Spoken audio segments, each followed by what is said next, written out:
Ben je er klaar voor? Ik was al lang klaar. Oké, komt-ie.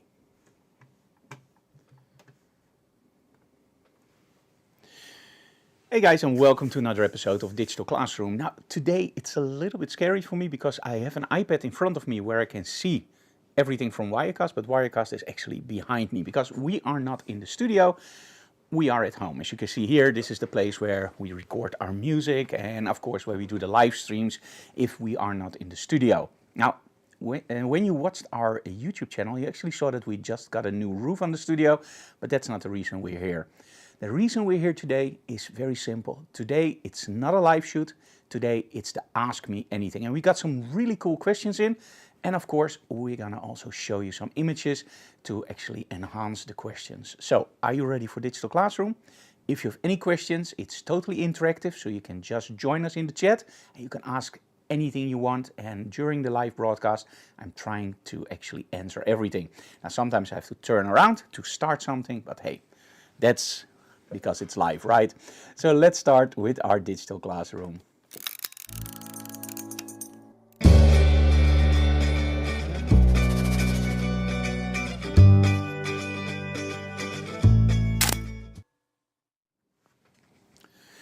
Okay, so there we are. Now, one of the most asked questions, I think, is always like, hey Frank, how do you work with your models? How do you work with styling? So today we're going to try to discuss all those items. We're going to talk about our styling, we're going to talk about set dressing, we're going to talk a little bit, of course, about lighting, but also about all the other stuff. So, now, one of the things that you know that I love to do, of course, is shoot tethered in the studio. Now, shooting tethered, we get a lot of questions. And recently on Facebook, we got the question like, okay, so I don't have a DSLR camera. I have a mirrorless camera. What different settings should I use for shooting tethered?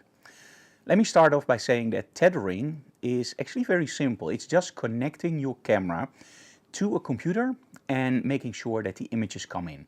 And this can happen in many different ways. You can choose for a video connection. That's actually how I started with a little yellow cable. Or you can choose for HDMI.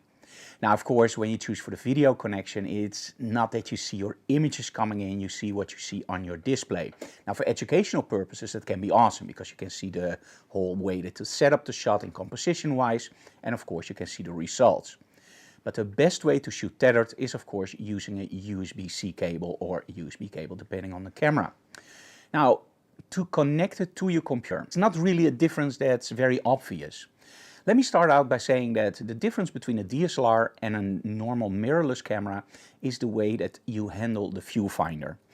Now, in a normal camera, you watch to the viewfinder, and that's an optical piece. And you see what's coming through the lens, right? And you use a mirror. The mirror splits. One image goes into your eyes, and the other image goes to the sensor. Very simple solution. We've done that for many years. And that's why when you press the shutter, the mirror locks up, and then your shutter curtain opens. Now, with a mirrorless camera, there's not really a big difference. Well, it's a huge difference, but the only difference there really is that there's no mirror there. So again, it's a huge difference, but for us as a consumer or a professional, there's not that huge difference. It's the same camera. The only difference is that the image is now not being split into an optical part and to the sensor. You're actually seeing exactly what the sensor sees. In other words, there's no mirror. And this is where it goes a little bit wrong.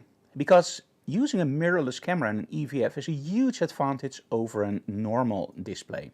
And this is that you can literally see what you get. In other words, if you go outside and you shoot with a normal camera with an OVF, an optical viewfinder, what you will often see is an approximation of what you will get when you look through your eyes, right? When you press the shutter and you're way overexposed, you can't see that in the viewfinder. When you're way underexposed, you can't see that in the viewfinder. If everything is sharp, yes, you can see that in the viewfinder. But if you blow out something, there's no zebras in the viewfinder. Now, when you switch over to a mirrorless camera and the mirror is gone, now you're using the sensor readout. And the nice thing about the sensor readout is that you can project stuff over your image. Meaning you can see, for example, if something is sharp by using red stripes. Or you can see if something is overexposed by using zebras. But you can also use something called what you see is what you get. And this is, I think, where a lot of people go wrong when they start using a mirrorless camera in the studio. Now, it depends a little bit on the camera. For example, Sony uses a method that I really don't know why they call it like that, but they call it setting effect. Now, what is setting effect? Setting effect actually means that you can switch your display between showing you a representation of an OVF, in other words, you just see what you normally see with a mirror camera, or you can use a what you see is what you get. And this is the real for the mirrorless cameras. Now imagine this, you're in the studio and it's pretty dark, you have your modeling lights on, and you're gonna set up your lights for f16, 125th of a second, 100, ISO 100. That's a pretty normal setting for the studio, right? You have your nice depth of field, you have your beautiful lighting in the studio, and you look through your viewfinder and everything is pitch dark. And you go like, why? Why is everything pitch dark? Because it's right. Yeah, imagine this. If you look through the viewfinder, what you see is what you get. So in a dark studio with f16, you will probably not see anything. Now, where a lot of people go wrong, the moment you press the shutter half to focus, now you can see the image. So we get a lot of questions from people that go like, I hate mirrorless cameras because you can only see something when you half press the shutter. Now, the reason why you see an image when you half press the shutter is because focusing your camera always happens with wide open aperture, so not f16. So in other words, if you don't change anything in your camera, you look through the camera and everything is dark, and you press the shutter half and you see an image, it means that your camera is on the so-called what you see is what you get mode. So how do you disconnect it? Well, you throw your camera on the... No, of course not. You don't throw your camera on the floor. What you do is you go into the menu and you find the setting that actually controls your live view. Now, it depends per camera, but for example, with Canon in the Netherlands, it's called belichtingcompensatie. In other words, it's called your exposure... it's not exposure compensation, by the way, sorry. It's emulating. But you know what I mean. What happens is the EVF can be set up for emulating an OVF. So in other words, it will always show you an image, but it's not the image what you get when you press the shutter. Or you can set it in what you see is what you get. Now when you press the shutter button, you get the image that you see in your display. And that's the setting you don't want to use in the studio, because then everything is dark. And just look at the EVF, there's something called, for example, emulation of your viewfinder or emulation of exposure. And that's the one you need. So now that we solved that problem, there's also something else.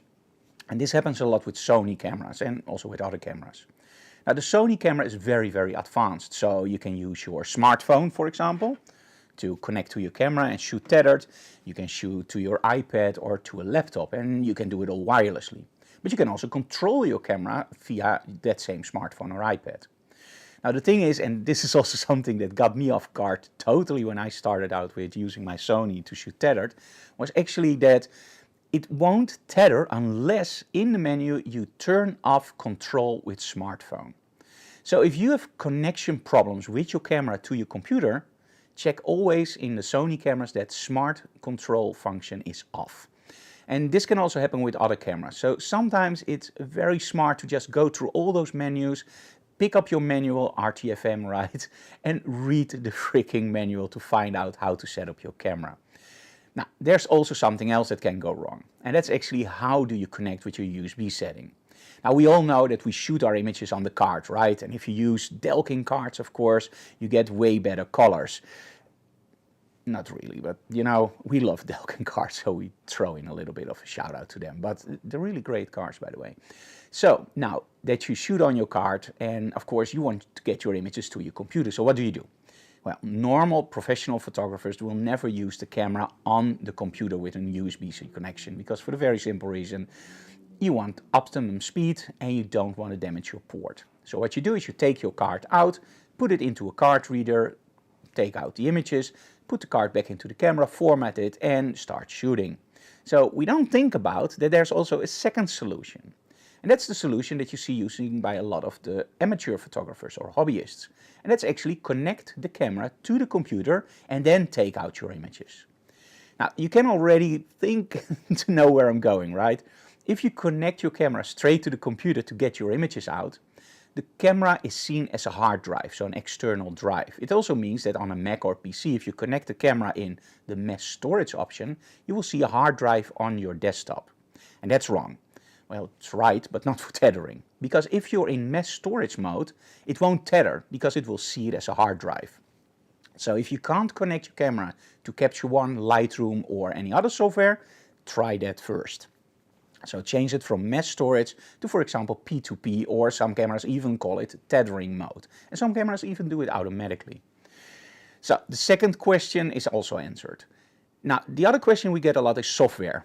And this is the frustrating part a little bit for some people, because not all cameras are created equal. And this is something that's a little bit hard to understand, but all those cameras have different protocols. In other words, one speaks French, one speaks Dutch, and one speaks English. And you have to make sure that on the other side, the software has to understand that's French, English, or Spanish, or whatever language. And that's sometimes not the way that we would love it to work. So in all honesty, most cameras, except of course Sony again, and I also believe Fuji has a problem with it, but most cameras from Canon and Nikon will connect to Lightroom without any problem. You just go into Start Tethered, you connect your camera, and you will see your camera popping up with that nice pop-up screen, so you can control your camera from the distance, change settings, and as soon as you shoot, the images come in. Now don't panic if it doesn't work. The first thing I would highly advise you guys to do is use the software that is delivered with your camera. So Nikon Capture, Sony, I believe Play Memories Live, or it's called Imaging Edge, it's called now. And of course for Canon it's, I believe, DPP. And for Fuji there's also software. Now first try it with the software that is delivered with your camera. Now as soon as you have a connection in that software, now you know that everything works, right? And now you can try other software. Now, if your camera is not supported in Lightroom and you still want to shoot in Lightroom, don't panic. Just Google on internet for, where else? Just Google for the term hot folder.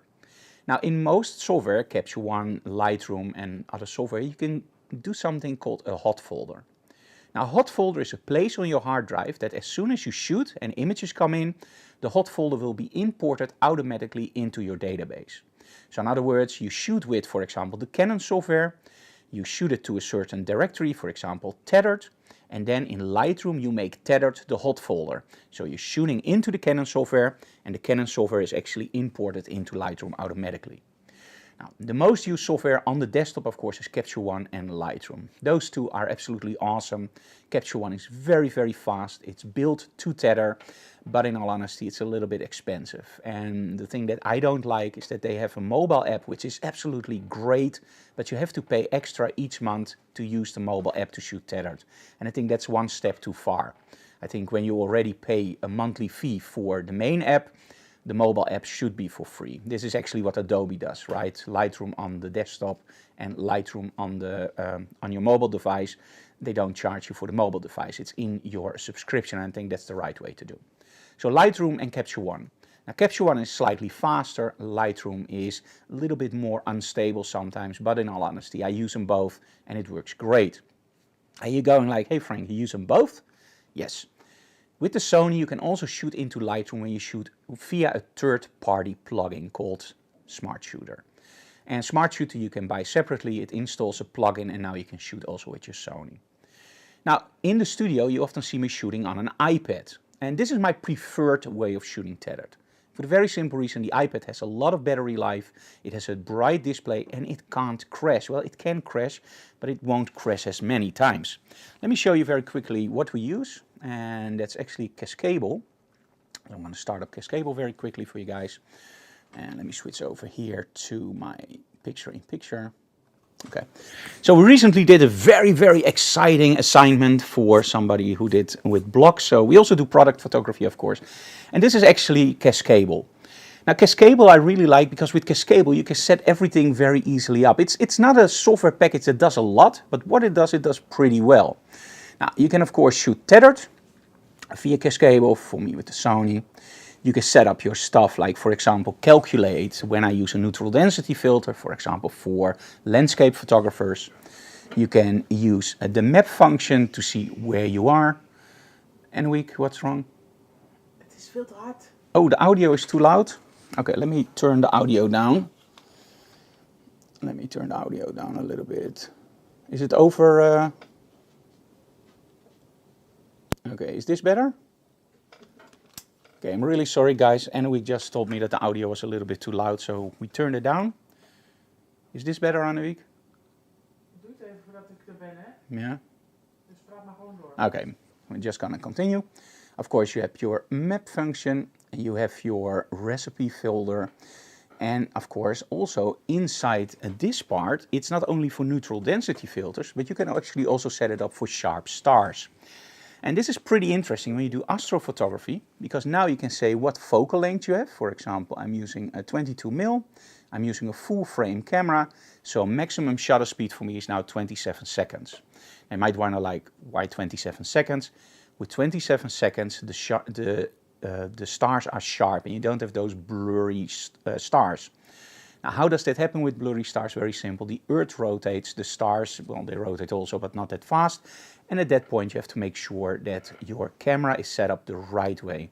Now, I don't do astrophotography, so when I say something that doesn't really add up, I'm sorry for that. But the software supports it, so that's what I wanted to show you guys. Also, when you go into the settings, this is also something that I really like. When I do workshops or events, I don't want people to always see my images on my film roll, but I want to see my film roll to go very quickly to an image like, hey, I want to show that one. So in Cascable, you can actually set it up for a photo review for an amount of seconds, of course, but, and this is the interesting part, you can go to displays and windows. And now you can set it up for a dedicated external display. And that means when I shoot my images on the iPad Pro, I still see my film roll, but on the big screen, I only see one image. And now, because of course iPad OS has that really nice external monitor support, you really see the images nice and full screen. So also when you use a projector, no more black bars, it's now full screen beauty. So that's very interesting. Now, Cascable you can buy in the App Store. It's not that expensive. It's about, I believe, 86 euros. And that's, well, it's worth its money in gold. Trust me, and talking about gold. Okay, so let me go back to this. Now, to start shooting tethered, you need cables. And this is one of the sponsors and also one of our products, actually. And that's IQ Wire. Now, I'm also wearing the head for IQ Wire. Now, the reason we love IQ Wire is for one very simple reason. First of all, it's a brand new type of tethering cable. They're available in 5 and 10 meters, and they have 2 boosters. And that means that you can actually do that whole 10 meters without using extensions. And this is such a frustration, using extensions. Of course, you can tape them together, use connectors, but it never works the way that you want. So having 10 meters in one piece, it's a huge plus. Now also the IQ wires are very, very fast. So we did several tests ourselves, but also from clients we hear the same stories over and over. They went from a 4.7 meter cable to our 10 meter cables and they see between 25 and 50% extra output. Let me check very quickly if the audio is now okay, Annewiek. Annewiek? Audio now okay? Zodra je naar je scherm overgaat, wordt het ineens een stuk harder. Okay, let me switch over to the... namelijk weer wat zachter. Okay, so now it's okay. Awesome. Okay, so IQ wire. So make sure that when you start with your tethering, you use the right cables. Another advantage of IQ wire, I think, is because it's a USB-C with the boosters inside, you can use small pigtail cables and you can go for example, micro USB, mini USB, USB-B and all the other settings. So check them out online and you can actually find them via our website and our store. Okay. Another question that came in is actually about set dressing and set styling. So how do you come up with those ideas? Aren't those ideas very expensive? Is building a set expensive?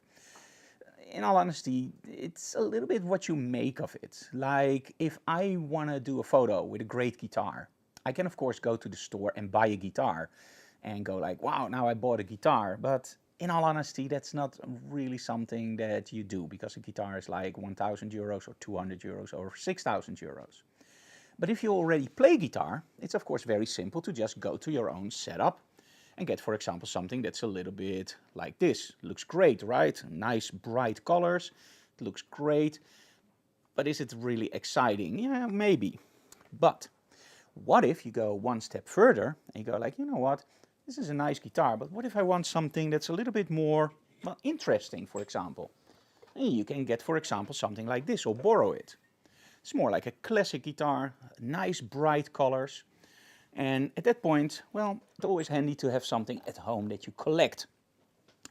Now, of course, you might think like, hey, Frank, guitars, right? But it's not about the guitars. it's about something completely different. It's about using props and using your passions for your photography.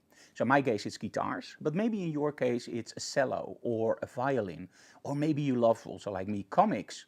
Why not use everything that you have in your household as a hobby object to also use in your photo shoots? Let me show you some examples of that. So let's switch over to our picture-in-picture screen. There we go. And let's see if the audio is now okay. Yes, there we go.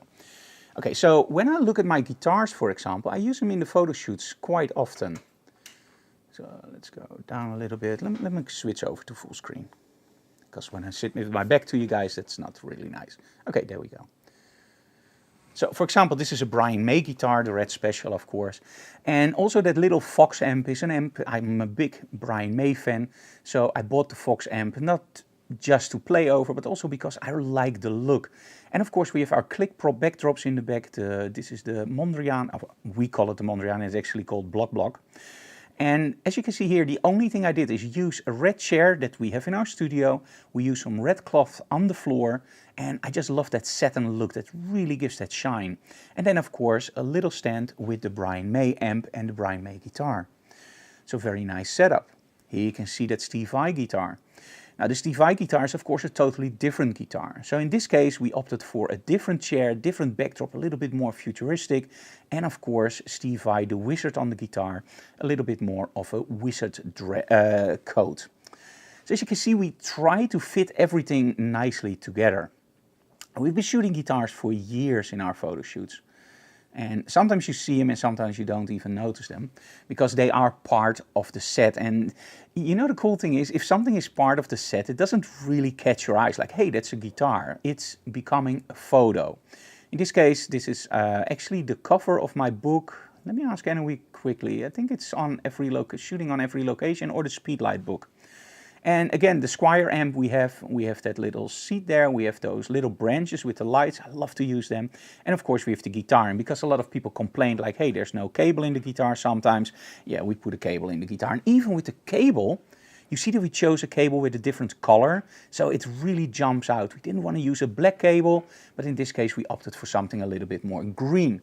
So everything is really thought out of. Now with guitars, of course, you need pedals, so why not use your pedals? And in this case, this is actually not a pedal of mine.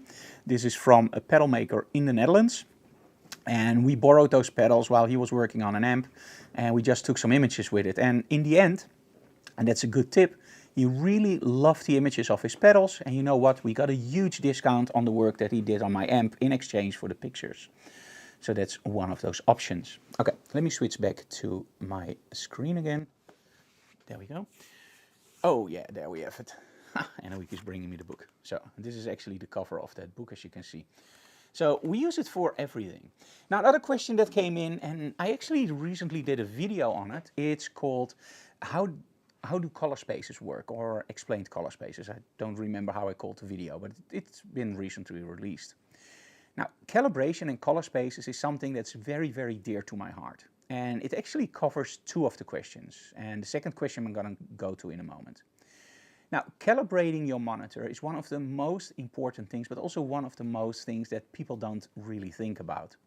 The first thing is, of course, when you buy a monitor, you sometimes find a little sheet inside there that says this monitor is calibrated. So you look at that sheet and you go like, awesome, now I don't have to calibrate my monitor anymore because it's calibrated. Yeah, no, it's not. It's validated. And what validated means is that they calibrate it in the factory and they see if they have a certain DE, that's a devaluation of E, delta E. And that delta E has to be below a certain number. Now for professional monitors, that's often below 2 or 1, even below 1. For consumer monitors, it can go anywhere from +6 to +10 or 12. We've seen all the weird stuff. But it doesn't mean that when you connect that monitor to your computer, it's calibrated. No, far from it. It's actually probably on a different setting, like a gaming mode or maybe a night mode. So you have to calibrate that monitor. So what do you use for calibrating the monitor? Now when you use a Mac, you know that there's software inside your Mac that's called calibrating the colors. Now I'm a little bit hesitant to say that's awesome because it's not. You can do it if you're really in a pinch. If you really need it, you don't have a color analyzer, you don't know what you're doing, then go into that Mac software and do it by hand. But I highly recommend against it. Now, our friends from Calibrite, let me show you the logo so you can actually remember it. Okay, and that's a little bit opaque, but as you can see here, that's the Calibrite logo. And you probably already know that. We use a lot of the Calibrite products. And Calibrite actually recently released a brand new analyzer, and this one is really great.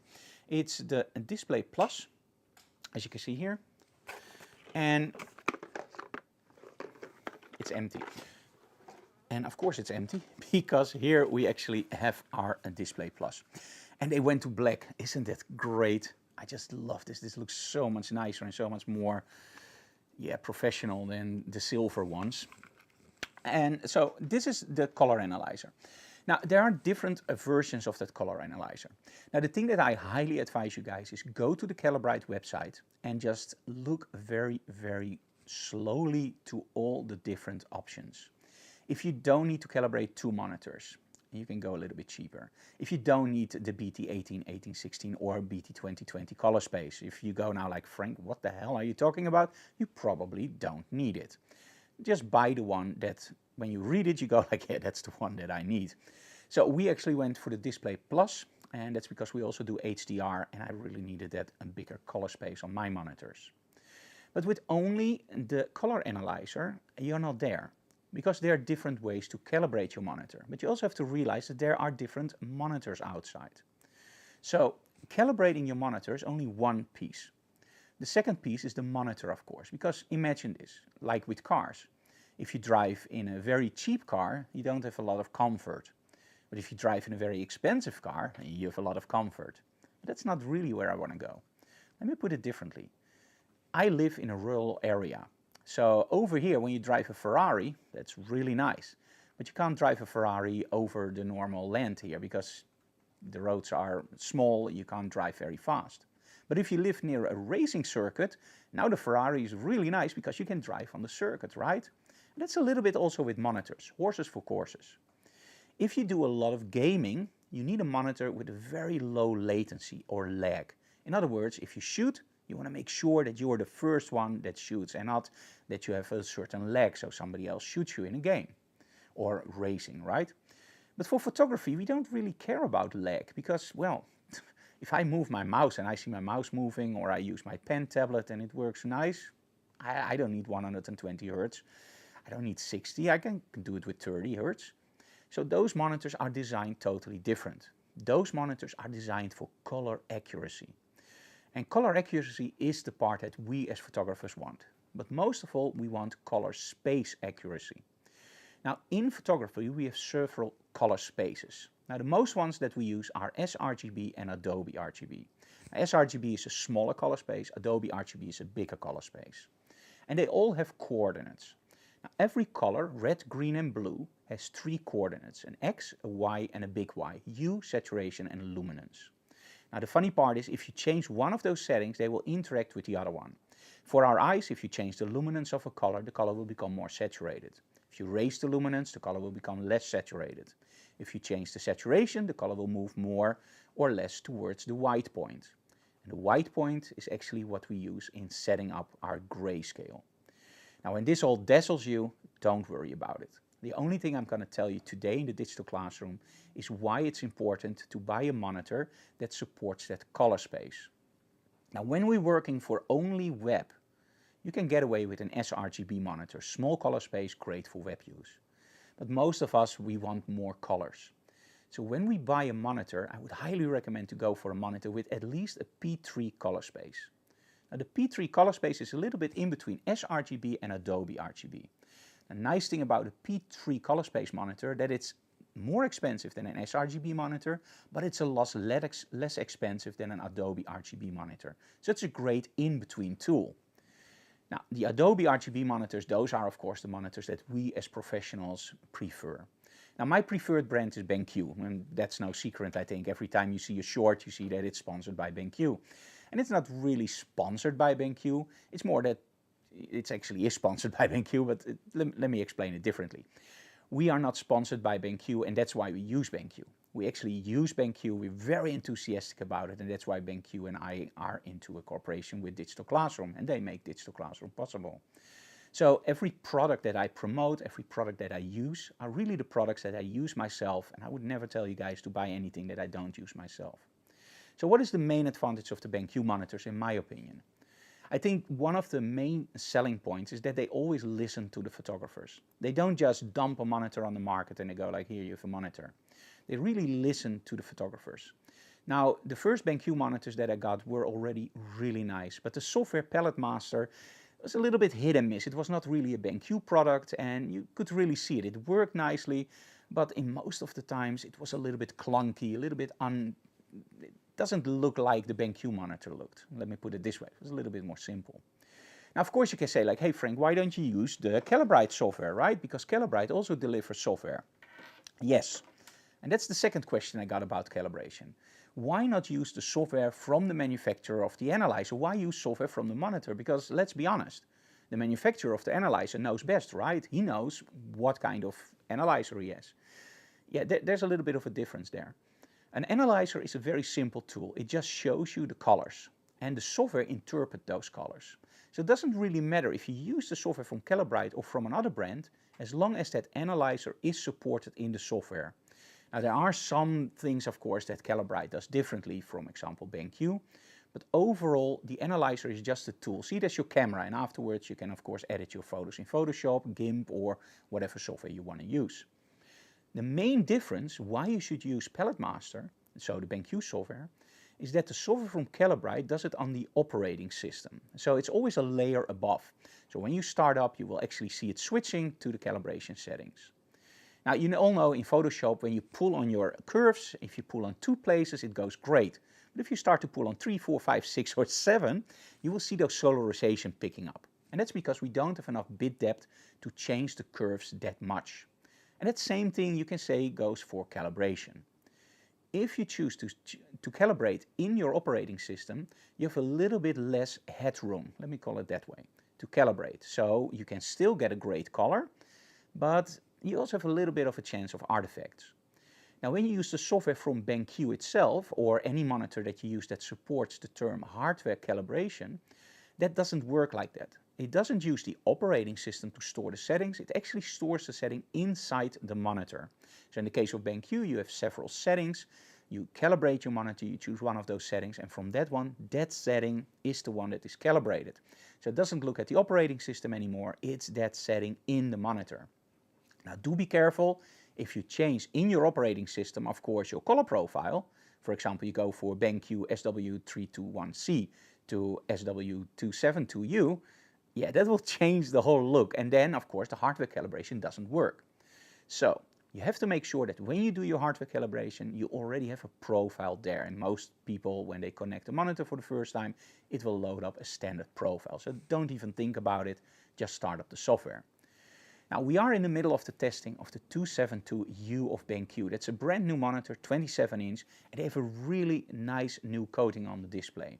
So less glare, and I already know that from the SW321C, that anti-glare is really, really handy. Because as you can see here, I have lights on me, and the monitor behind me, you don't see any glare. If I put any other monitor there, you will see the glare from the lighting.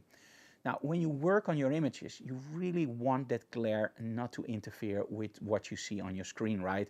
Think about this, working on a laptop with that glossy screen, that's an absolute disaster. So you don't want that.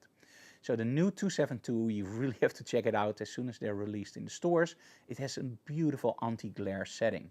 And the bezels are really short. And finally, the puck is now also wireless, so you don't have to connect wires anymore. And you can use the puck also to go into the menu of your monitor. So if you have to change something really fast, you don't have to use those buttons anymore, but you can go into the menu via the puck. And another thing, and this is one of the things that I always hate about monitors, is the control of the monitor. The new 272U, I'm very enthusiastic about the monitor, you can already see it, right? The 272U has a totally new system for menu, and it has a little joystick underneath, and that makes controlling those menus so much easier, because all those buttons, left, right, up, down, they're always next to each other, and you always press wrong. By using a little joystick or the puck, of course, you don't have that problem anymore. So I highly recommend checking out, as soon as it's released, the new 272U monitor from BenQ. And I'm not really allowed to say, but I'm still going to say it. If you email me, we have a discount code of 10% on new BenQ monitors. And don't worry, the BenQ monitors work on Mac and Windows. And now finally, this is the biggest news of the BenQ monitor. They totally rewrote Palette Master. They still call it Palette Master, but it's a totally new software version. It doesn't even look like the old one anymore. And we tested it on our 321. That's the monitor I'm using most. And the new Palette Master is, believe it or not, 50% faster. And the delta A is even a little bit lower on those monitors. So if you still run a monitor that's compatible with the new Palette Master, go to the BenQ website and make sure that you download that latest version of Palette Master. It's a really, really huge difference. Okay, another question that came in is actually about set dressing and what do we use for set dressing. Now, we already talked a little bit about props, but let's talk a little bit about set dressing. So I'm going to switch back to my screen again. And if you have any questions in between, just let me know. I don't see Anouk at the moment, but she's checking the comments. Okay, so let's go for set dressing. Now, of course, and I hope you don't mind that I'm going through the images a little bit faster. We'll go a little bit slower so you don't get seasick. Now, of course, you can go really extreme and, for example, rent out, like we did, the Avio drone, and you can use a really nice planes. Now, in this case, we shot it actually with a wide-angle lens because if you want to fit everything in, like a scene with this, it's actually pretty hard because, well, you can't go far enough to the back to fit it in with, for example, a 70mm. So you're forced to shoot it on a wide angle. Like in this case, I believe it was 24 or even 20mm. And that will distort your image because for the very simple reason, wide angles have that tendency to distort your image. And I always think it's important when you're shooting with wide angles that you actually use that wide angle to lead the eyes of the viewer towards your main subject. So most of the times when I use wide angles, you will see me posing the model with her foot in the front. And it just gives great effect. Just look here. That shoe just looks absolutely great. Anouk, are there any comments? Anouk, are there any comments? Okay, no questions? Okay, cool. And of course, we can go way further in, for example, with this. But I don't think that a lot of you guys have airplanes in your backyard. So let's make it a little bit more simple. Or exactly the cockpit. I don't know if you have any flight simulator fans out there. But sets are great. Sets can be anywhere that you want. So for example, this set, believe it or not, is actually behind our studio. And well, we just let it grow and we want to make it look a little bit like it's pure in the wilderness, like a most apocalyptic look. And that's also why, of course, the model uses this styling and the expression. Now, when I looked at the image, I was going like, yeah, I like it, but I would like it a little bit more extreme. So we actually ended up with this one. And I hear you guys going like, how the heck did you shoot something like this? What Photoshop magic did you use? How? Well, it's not really Photoshop magic what I used. I used something else. Now, as you know, I love working with colors and I also understand how colors work. So we have that color triangle, the red, green and blue. Those are our primary colors and that's a triangle. Now, in the middle of the triangle, there's a so-called black body curve and that's where our white point is. Now, what I'm doing here is actually a trick that you see used a lot, for example, also in movies, but also in photography when you shoot film or digital, of course. Now, you have to realize that color balance is based on one point only. You can't do color balance all over the shot. You have to do color balance on one point. So that's why we normally give our model, for example, a color checker or a white balance card. So we balance on that card, then the white balance is great, and we can, of course, keep on shooting. Now, in this case, because you see that the backdrop is all magenta, we used a green filter on our strobe. I made sure that only the model was hit by that green strobe. I gave the model a gray card and then I balanced on that gray card. And what you will see now is that the model is not green anymore, but the new white point actually moves down. And when you move down from green, you end up at magenta. So everything else is turned straight into magenta. And this is one of the cool tricks that you can do on location with, for example, a filter. But let's talk a little bit more about that sets. So this is a simple set actually next to our studio. Let's make it a little bit more interesting. Now, let's say that you're not on a location, but you are in your studio and you want to put something there that's a little bit post-apocalyptic. You want to make it maybe a little bit more like a live concert look. So what we did here, and Nadine, of course, is awesome with the styling, is we used chairs in our studio. Now, what a lot of people don't know is that our studio is actually an old church, a Jehovah's Witness church. Now, I'm not a Jehovah's Witness, by the way, but we bought it as a church. And we already had a lot of those chairs there because, well, they had a lot of people sitting there in the church, right? And we never threw them out. We always kept them because they were really nice chairs. And in this case, because we have so many, we just built a whole set of those chairs. Now, if you remember my image Dragon Lady, it also has chairs used in the back as the back of the dragon. In this case, it's only chairs. We used a little bit of smoke. We used one strobe from the back and actually a spot on our model Nadine. We gave her a megaphone, let her shout, and you get an image like this. Total cost of the image, absolutely zero. But it looks different from just a backdrop, right? Totally different. Now, of course, you can also do it with your modifiers and a chair. You can also do it in very, very tight spaces. Now, our studio has this little setup where you go up, and we actually call it the stage. And there's this little very, very narrow barrier where you have to go through, and it's not really narrow, but it's pretty narrow. And the cool thing is that you can make your model pose there and actually put her feet up against the wall to create something like very, very like tight, maybe a little bit claustrophobic if you're into that, or I mean if you have problems with that. And as you can see here, we're using natural lighting, the chandelier. We're using some smoke, backlighting, and a little bit of a light from the front just to kick in the lights.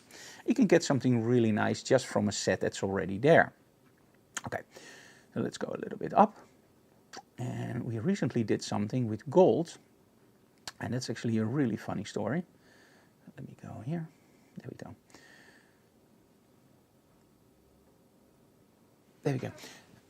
No, let me start with the other one. And let me switch over to picture-in-picture for this one. Okay.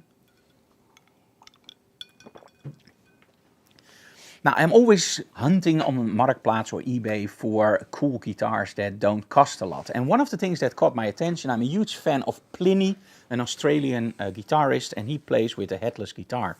And in all honesty, I never got the idea of a headless guitar, but now that I have one, you can't see it, but it's really comfortable. You can put it in many different positions. It plays very, very comfortable, and it's just very ergonomic. And when I'm here, I don't hit everything. So I thought, you know what, I just want to try one. I'm not gonna say that I'm totally in love with it yet, but, or at that point, right, before I bought it. And I saw one on Marktplaats for, I believe, 200 euros. So I offered him 175. I got the guitar. And the idea was that the guitar came in on Monday.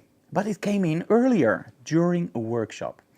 So you know what? Just pick the guitar and just take some images with it. So that's how the guitar ended up in the shots. But what is that backdrop? A lot of people emailed me about this, like, hey Frank, I really love the backdrop. What is it? Is it expensive? Where can I buy it? Yeah, you can't buy it as a backdrop. You can buy it as a backdrop at AliExpress, but don't buy it there because you pay a lot of money and it's not like this. So what did we use here? We're actually using rescue blankets, warming blankets. So when you get into a car accident, you use these blankets to make somebody warm. They have two sides. So you're gonna see a several set with these rescue blankets in a few weeks, because the one side is gold and the other side is actually silver. Now on the floor we're using something called, now let me see if I have the proper English name for it. It's plexiglass. I hope that's also the English name for it. The nice thing about plexiglass is that you can see through it. So if you place it on gold, it will actually show the gold.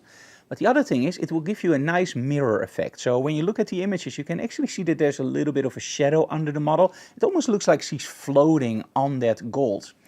Now, if I would just place her on the gold, she would be glued towards that backdrop. And that's something that I didn't want to do. I want to make it a little bit more surreal, a little bit more like she's floating on the backdrop, like water. And that's actually what we did with the plexiglass.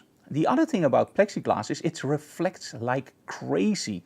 So if you have a white backdrop, for example, and you can't get everything nice and white, use a little bit of plexiglass on the floor and you will see that the floor is nicely white. You get that nice reflection and it just disappears.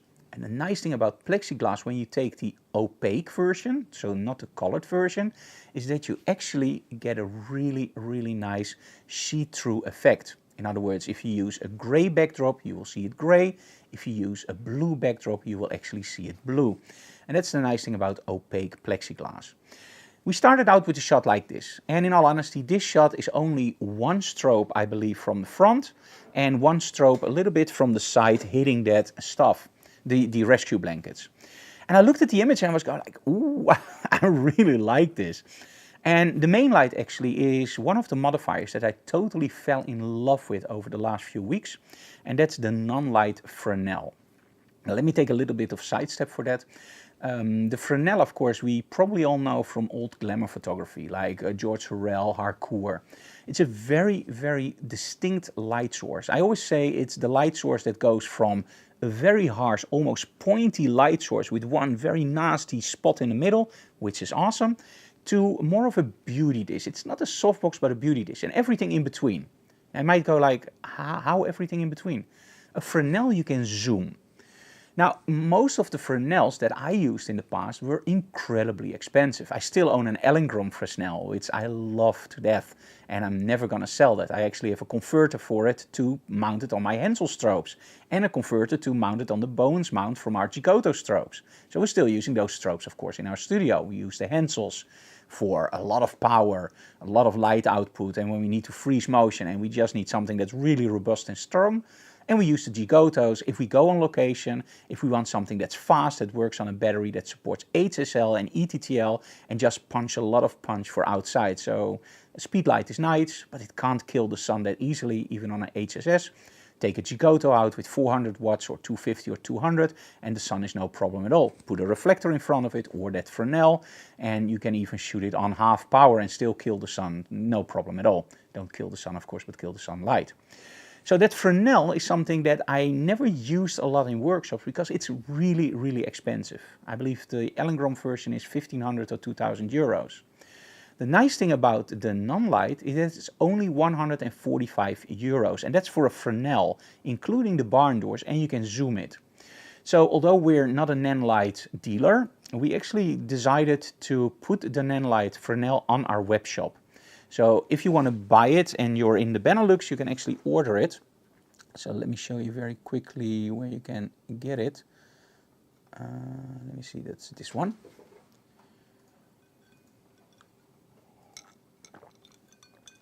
So if you go there, you can actually get the Fresnel and of course also the Gigoto strobes and everything else that we sell. Okay, let me switch back. So that Fresnel is actually used on our model here to create that really nice spotlight effect. But then I looked at the shot and I was going like, I think it's a little bit too dark on the front. And there's a technique that I love to use called light in light. Now what I do is I use the Fresnel straight on our model. I use that one light on the back to give a little bit of a Fresnel, an accent light on the backdrop. And because it's actually in a corner, like a 90-degree corner, it actually lights both of those backdrops. If you look very closely at the image, you can see that the back is actually in a corner like this. So we were already there and I really liked it, but I was going like, I wanted more. With gold, of course, you want it to really blow up in your face, like, oh, wow, this is awesome. So what I decided to do was use an extra softbox straight behind my Fresnel, and then we actually came up with shots like this. Let me go a little bit back. Here you can really see that everything starts to shine. You see the bottom part, you see the reflections, and this part, it almost looks like water coming down. And even without the guitar, with our model standing up, you can see it just looks absolutely great. So I love that light in light effect, because by lowering that light in light, in other words that softbox, you have total control over your set. If you want it nice and bright, you just turn up that softbox a little bit and that Fresnel will really shine on the face and make the face pop out. A little bit like a face light, for example, in Luminar. But in Luminar, of course, you do it in post, and I love to do it on the set. Because if I press the shutter button, I want my images there to be 99% and only do a little bit in Photoshop or Luminar or whatever. So even by standing up, and by standing up, as you can see here, we move the Fresnel a little bit up to light her face, and of course use that softbox to create that nice light that you saw before, but just turn it down a few notches, and then you get this effect. So you still fill up all the shadows nicely, but you have total control over it. So you can do the same thing in Lightroom with your shadow slider, but again, I love to do it on the set so you don't have any noise, and you still have that nice separation and contrast in your shots. Now the day after we did, the week after we did a similar workshop with Lois, and I don't like to repeat myself, and we built that whole golden set, and I was just going like, it's a shame to just demolish it after one workshop. So we decided, you know what, just leave the set in here, but we also bought, and we bought this on AliExpress, and that's great about AliExpress or gift shops or party stores or secondhand stores. We bought these golden hearts, and also the golden hearts have two sides, silver and gold, so you're probably going to see those back again also. And we used a background system, so a normal background system where you mount your paper rollers on, your seamless paper, and we just put those little hearts and we just taped them down, put our model behind it, and the nice thing again about the Fresnel is it's a really harsh light source. And all the hearts that turned around a little bit were reflecting that light back. Now at first I looked at it and I was going like, ooh, that's a lot of light coming back. But you know what? We have those filters from K&F Concept called the black diffusion filters. And when you put those on, you get that really nice glow in your highlights. So this was one of those moments, guys, where you just know like, okay, we can do this in Photoshop, but what if you use the filter and you do it live on location? That's just way more satisfying, and it's way more nicer, as you can see in the images here. It just glows a little bit more. Okay, I'm going to prepare for the second set, but in between I want to tell you a little bit about Patreon. Hey guys, and welcome to our studio in Emmeloord. My name is Frank Dorhoff, and today I want to talk to you guys about something that we get a lot of questions about. Hey Frank, how do you like this image? Hey Frank, what can I improve in this image? And of course I love to help you guys out, but online I mostly am limited to just saying, hey, I really like it, or continue like this, or change this. I can only do short images because, let's be honest, we get so many questions. So that's what actually got us thinking, and we started a Patreon. Now what is a Patreon? Well, let me put it this way. Do you want an extensive photo critique every month? Do you want the bed phone, where you can directly contact me with any questions you have? Do you want to be a member of a group that's closed off on Facebook that have the same interest as you guys? That isn't about putting people down, but it's actually about helping people progress in their photography and retouching. Well, that's our Patreon. Now, by joining our Patreon, every month you can deliver 1 or 2 images. We're not that strict about it.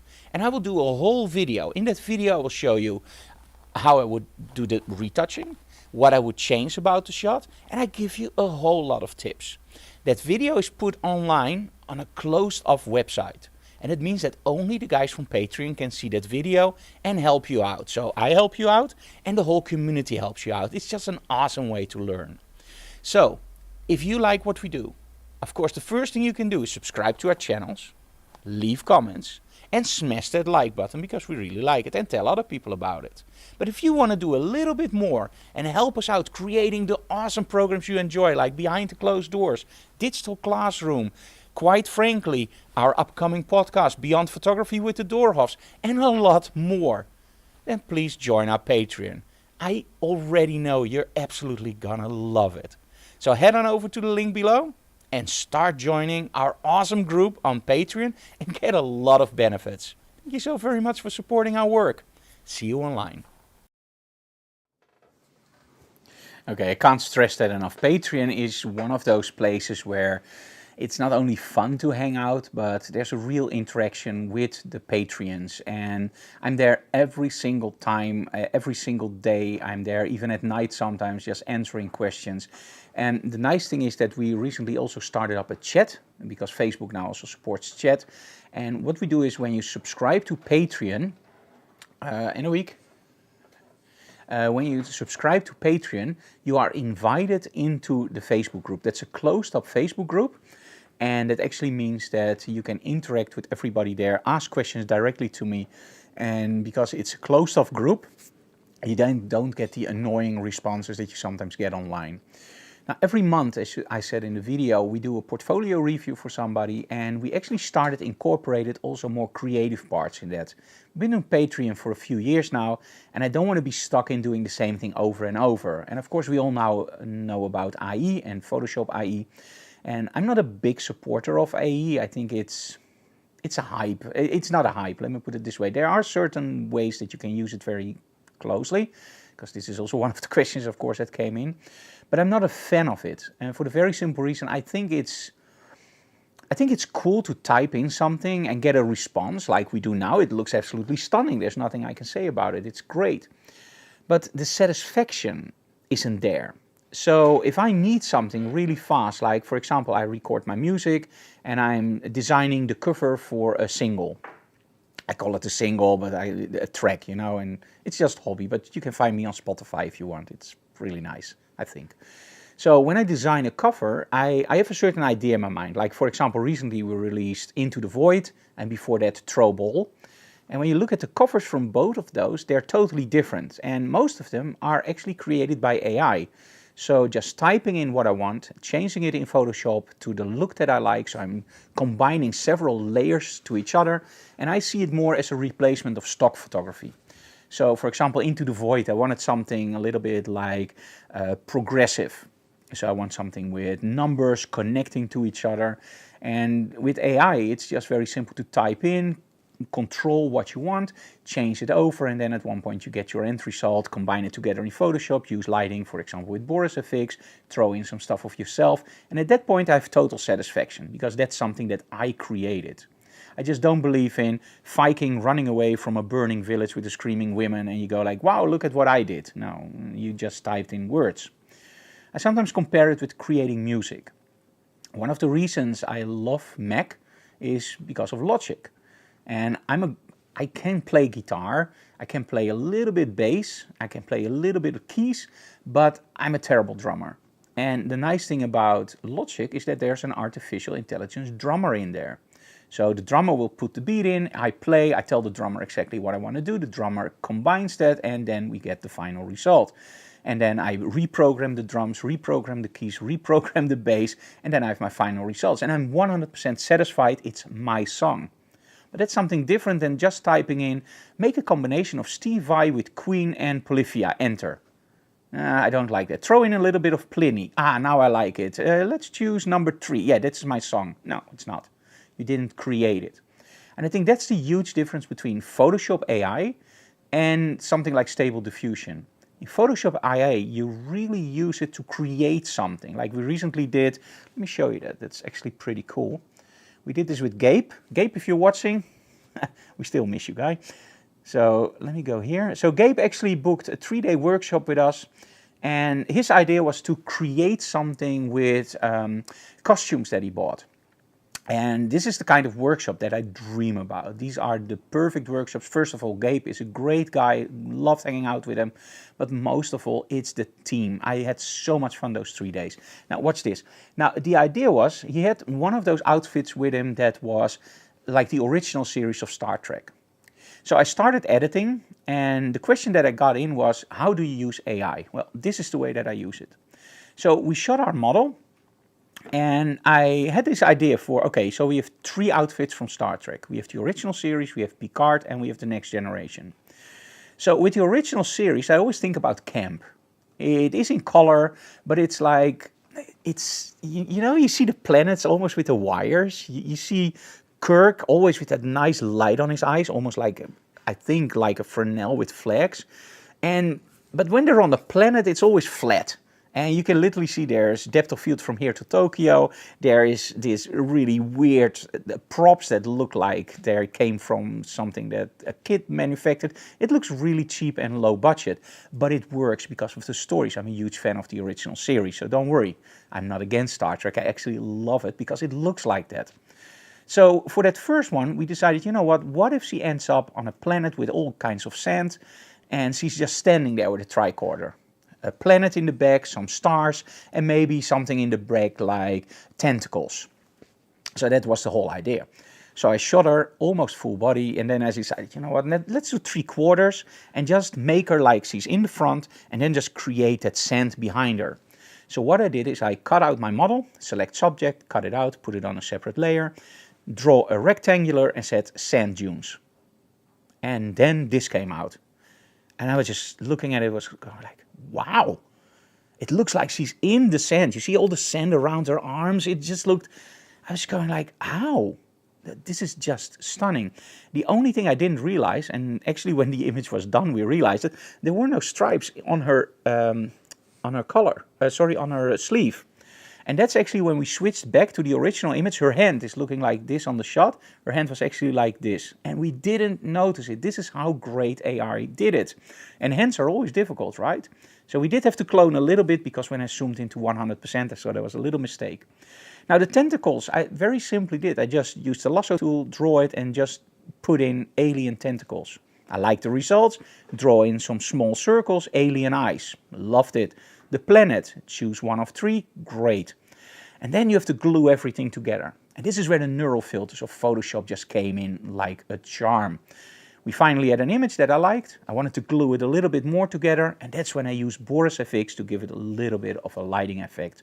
Now, if you want to see something like that, join our Patreon, because that's actually where I show stuff like this.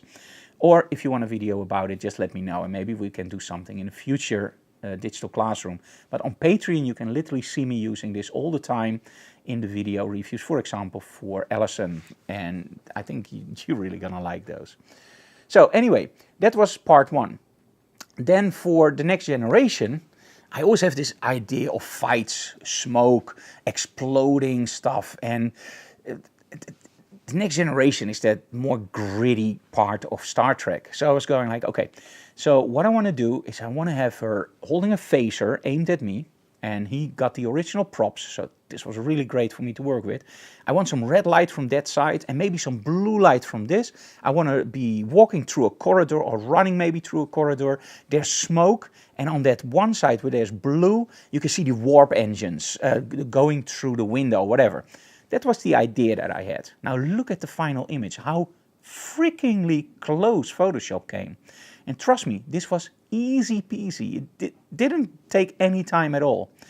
The proper planning, that's the thing. We used our ClickProp backdrop, and that's because it's really nice to blend in. We're using the Emerald Punch, and that's already a very nice dark backdrop with something in the middle that's a little bit lighter. So for lighting and using artificial intelligence, it really blends nicely together. So choosing your backdrop, very important, because what Photoshop AI does, it doesn't just copy in the parts, it actually also clones something from the backdrop. So the more you take care of your backdrop and your lighting, the better the end results will be.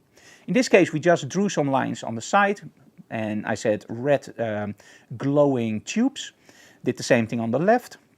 This came out, I think I did it twice and I was satisfied. Put some lights in the back. I didn't really like them. They didn't glow nice because we're using smoke on the set, and the lights that the artificial intelligence put therein were a little bit dim. So what I did is I went straight into Boris FX and just put lens flares on the lights and put a little bit of smoke in front of it to clean it up. It was really, really simple to do. Now the window, that was a problem. I had to draw it, I think, two or three times, because sometimes Photoshop comes up with you're doing something illegal. Like, I'm doing something illegal. I'm not putting in gun or something that is XXX or whatever, but somehow Photoshop sometimes, I think it had something to do with the description I used. So in the end, we just ended up with mirror with blue light behind it. And miracle there, it happened, and I was just going like, okay, done.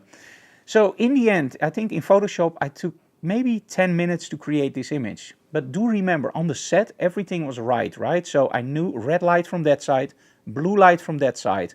So we used a red light on the set, a blue light on the set. We already had all the smoke there. We had the phaser there. The only thing I added on the phaser was a little bit of lens flare, again, in Boris FX. And it just looked absolutely great. Photoshop nailed it. Now you might think like, hey, is this going to be one of those times where you go like, oh, it's great with Photoshop? No, actually not. Because this one was terrible. For Picard, I wanted something a little bit more mellow, a little bit like, more like a researcher in a lab. And for the love of it, I couldn't create a lab. I tried every single thing that I could think of. It just didn't work. So I did again a select subject, placed her on a separate layer, create a futuristic lab in a sci-fi station. No. In an alien station? No. On a space station? No. It just looked like total crap. So what I started to do is very simple, just draw blocks, create a backdrop, create a backdrop, create a backdrop with mirrors, create a backdrop with wires, create a backdrop with a little bit of smoke. And I just started to build it up piece by piece, like you're laying a floor and a foundation. Then I thought the sides would be easy, right? No, Photoshop didn't want to do that right. Continuously the errors with you doing something illegal. So I thought, you know what, let's do it totally differently. And sometimes you just have to rephrase words. So instead of using a side panel in a space station, and it didn't look nice, I added alien. Space station, alien behind it, moody, and there we go. And now it worked. So don't feel disappointed if it doesn't work right away. Just try to rephrase it, try to do different things, and at one point you will find out that Photoshop does it nicely. Now, as soon as I saw that my lab didn't work, I thought, you know what, remember that first shot with all the warp engines from the side? Now, of course, blue, that's nice, blue is very hot. So in the future, they probably have warp engines that run a little bit cooler. Now, blue is very hot, white is a little bit cooler, so I thought, you know what, let's stay in that same realm. And because we used a little bit of backlighting on our model, you can hardly see it, but just a little bit, I thought, you know what, let's create a window behind her with stars. And a warp trail. Well, that didn't work either, as you can imagine. So I ended up with creating a warp trail. Didn't work either. So you know what I did? Swirl of lights. And there you go. So it's a little bit, again, figuring out how do I write it? How do I pronounce stuff? And maybe it's also because, of course, I'm not an English speaker. So sometimes I don't know the exact alternative words, but just keep pushing Photoshop. I think with the AE in this way, I'm 100% satisfied because this is something that I created. Now, of course, sometimes you go like, yeah, but I want it really nice and in camera. Oh, one moment. We have a question. Yes, Annemiek? Yeah, I think it's about the previous picture. Yes. Did you change the position of her hand? Can you turn it? And is this the beta version? Yeah, this is the beta version of Photoshop where I did this. And yes, you can change the position of the hands, but hands are very difficult with IE. Normally, I'm not really satisfied what it does with hands. It does it really weird. You get this, now my hands are not normal, of course, too, but you get this really weird stuff. So normally, yes and no. You know where artificial intelligence works great for? Is, for example, if you have hair and there's this little gaping hole in the hair, and you want to fill that up. And we all know how a headache that can be. You copy it, you paste it, you move it, you distort it, and then it looks like crap. With artificial intelligence, what I found out is just select it, and select with a little bit of meat behind it. So a little bit more than you would normally do with content-aware fill. Just add a little bit more. And then just type in extend hair. It's freaking awesome. I kid you not. It saves me so much work. Even when you have a model that has really weird colors of hair, like for example Claudia, she always has this really funky hair colors. It did it flawlessly. It just copied everything over, and I was just looking there going like, okay, this is what we need. This is cool. You can do the same thing, for example, with skin. If you have a really bad patch of skin, you can use, of course, filters. But why not just select it and type in replace skin with retouch beautified skin glowing or whatever. And trust me, in most of the cases, it will do a proper skin retouch. Don't do it for the whole face, that looks like crap. But just for small parts where you have a problem, it works like a charm. Now, because I loved using that Photoshop, we actually had a photo shoot with a model in Belgium. And I just loved the way that the model screamed. And this one was not planned, but this is also how I love to use artificial intelligence. I told her, like, can you turn around and scream? And this was the first one, and I just looked at her and said, that's evil, girl. I meant more enthusiastic. And she turned a few times more, and that was more enthusiastic and more nice. And when we were sitting in the RV at night, I just kept looking at this image, and I was going like, this is so bloody evil, bloody vampire. And I was just going like, oh, that's cool. And you know how we created this? This is, again, and you can see it in the back, we didn't use any smoke. And this is why you have to choose your backdrops very, very carefully. This is our Shin's reclaimed backdrop from ClickPro Backdrops. And it has this really nice muffled look. It almost looks like smoke. And what I did is I used again artificial intelligence, and I selected several parts, and one part I believe was graveyard with red smoke coming from behind, one was a Dracula castle, and one was, I believe, when I look very closely, a castle with crosses, just from the top of my head. And it just came out like this. Now you might wonder, the red, did it really came out like that? No, it actually messed that up. So I was experimenting with red and blue, and it just didn't work, because on the set I used red and blue, so I wanted to mimic that also in the artificial intelligence. Now, the reason that it didn't work, I still don't know, but you can solve that very easily. You take a brush and you set the brush on color. You paint it on a layer and you set that layer also on color, and that moment you can literally just paint in with color. Now, you might wonder like, hey, how is it possible that you can see your backdrop through that whole stuff that you created with artificial intelligence? And let's be honest, it looks great, right? Now, the thing with artificial intelligence, as I said before, it copies part of your backdrop. So if you choose your backdrop wisely and you select it and you draw it in, it will actually create something that fits for that backdrop. Don't ask me how it does it, it's like magic. And this is why we still use our ClickPro backdrops to create an extra mood. Now imagine shooting this on white seamless. You have to create a backdrop, you have to create the front, you have to create your model, you have to put in all your lighting. That doesn't work, because at one point your creativity is triggered by what you see. And if you see a vampire without any lights, or a pose like this without any lights and just on a white backdrop, no. It's because we're using that color in our set, we're using that backdrop in our set, and the lighting setup, that's how you get into your mind, hey, this is a vampire. And sometimes you know it before you shoot it, sometimes you know it after. You can also, of course, if you don't want to use artificial intelligence, go into, for example, your own library, find something that you really like with, for example, an old castle, cut it out and then put it onto an overlay mode. Because the castle, you don't have to see it. As long as it's an outline, it's okay. So push your curves, select it, and just put it in an overlay mode. But I think artificial intelligence works way nicer. The only thing that I added in Boris FX was actually the red light coming from the side. Now on the set I'm using a Frank Dorov flash bender in strip light mode, and of course the K&F Concept Black Diffusion filter.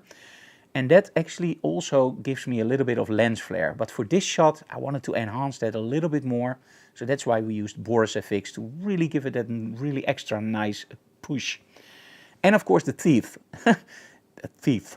Now you might wonder like, how the heck did we do the teeth? Because she didn't plan to do this as a vampire and it looks really nice, right? Well, don't use any glue-on teeth. You don't need that anymore. What you do is you go into Photoshop and there's this little filter called Liquify. Zoom into 400% and you just pull the teeth. Oh, that sounds really painful. You just pull the teeth like this and you just mold it, and at one point it just came out like this and I was going like, this is awesome, this looks really nice. So in all honesty, artificial intelligence was the question, are you angry, are you afraid, are you whatever?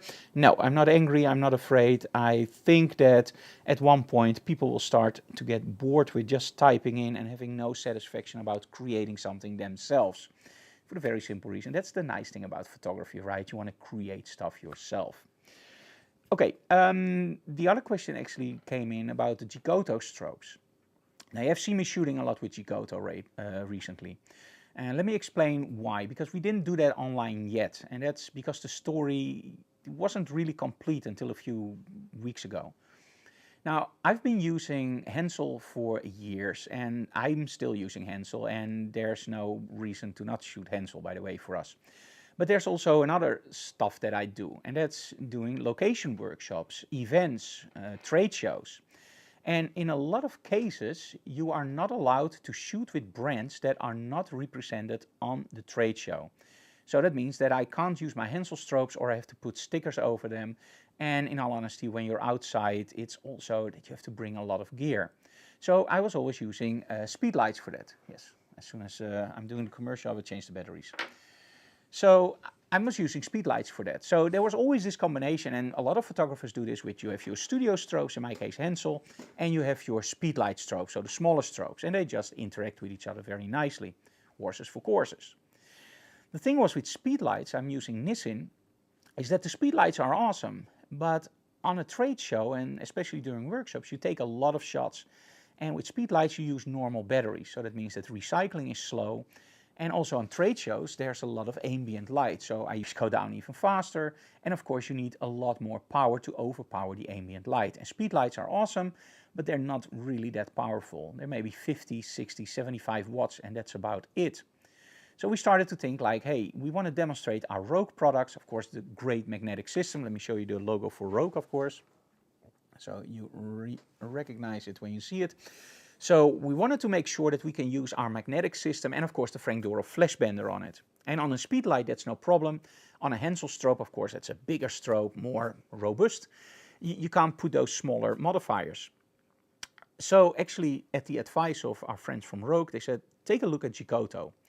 And they sent me a kit just to test out and to use on trade shows and on location workshops, of course.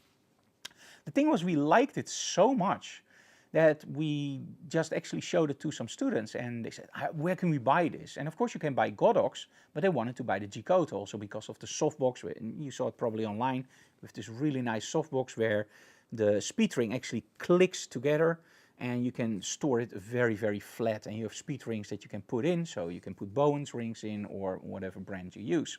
So really nice softboxes, and people wanted to buy those, but we didn't sell them, and there was no European distributor. So we decided after a long talk with Eneweek, let's do the distribution of Gigoto. So we're now using for the studio, for our more heavy stuff, we're using the Hensels with the big modifiers, strip lights, light tools. It's an expensive setup, but it always works. It's very fast. It does 12 frames a second for motion. It's just great. But when we need something a little bit more flexible and we want to work on batteries, that's actually when we switch over to the Gigotos. And on the Gigotos, and that's the nice thing, because you're using batteries, you don't have any cables. So you can put them in nice, tight spaces. Use, for example, the magnetic system with the omnidirectional dome, or the grids, or the snoot. You have a very, very compact setup that shoots 400 to 500 images on full power on one battery. So now we have the perfect combination of the high-powered strobes in our studio from Hensel, with the more expensive modifiers and the bigger ones. And we have that smaller setup, the Gigotos, that you can just throw in your bag, and you have your camera, your lens, your light meter. Always use a light meter. You have your color checker, always very important. And of course you can put in 3 strobes in your same suitcase and just put it on your shoulder, and on location you have your whole studio with you. And that's the thing that I really like about the Gigotos. So that's also why we started doing them. So that explained a little bit how we ended up with our Gigotos in our setup. Okay, let me switch back. There we go. Okay, let's go back to our picture-in-picture. Now, one of the other questions that came in a lot was, hey Frank, you love those Fresnels. Can you really show us what a Fresnel does? Yes, but I have to go to portrait for that. And there we go. Now, this is really a Fresnel look. And as you can see, it's that old glamour look, that fashion, a little bit of that old movie look, Greta Garbo, of course, and George Hurrell, Harcourt. I mentioned the names before. Just find them online. They're really awesome to look at. And I think when you look at those photographers and you look at what's published today, you will see a distinct difference. Like, yeah, huge difference. It's like a totally different way of shooting, way more focused. And in all honesty, I think that's the whole hype at the moment with artificial intelligence. When I look at the images, especially the Viking images, those images are so focused in light that a lot of people are indeed impressed by those images, because most photographers nowadays, when you look, it's big softboxes, it's soft light, so there's not that harsh contrast, that backlighting, those lens flares. And then when artificial intelligence does it like that, people will go like, wow, this is great. But in the end, it doesn't shoot me, or it doesn't shoot Eneweek, or a family, or a product for a designer. It's something that's created and learned, of course, and it doesn't have a soul, let me put it that way. So I think in the end, to come back to that answering the AI question, I think in the end, the hype will go away and it will stay in the realm of people that use it creatively. Because how many images can you put online if you just type it in? I can normally create one of those images in like 10, 15 minutes and then do some retouching. So let's say that image takes me about 20 minutes. But that's not really honest, because I can't do 60 of those images in one day. because I have to rebuild a set. Now with artificial intelligence, I can literally go from a Viking village to a Star Trek image, I can go to hardcore, and I can all do it in 1 hour.